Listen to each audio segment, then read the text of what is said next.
Hello friends, welcome back to our channel.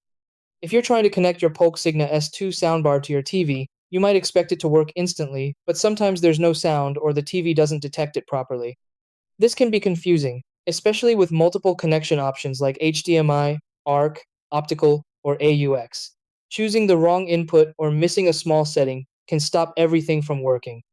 The good thing is that once you use the correct method and settings, the setup becomes very simple and your audio quality improves instantly. Let's go step by step so you can get your soundbar working perfectly. Try these. Step 1. Connect the soundbar to your TV using an HDMI ARC cable. Step 2.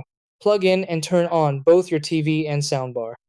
Step 3. Select the correct input source on the soundbar. Step 4. Go to your TV settings and set audio output to external speakers. Step 5. Adjust volume and ensure the TV speakers are disabled. Step 6. Play audio to confirm everything is working properly.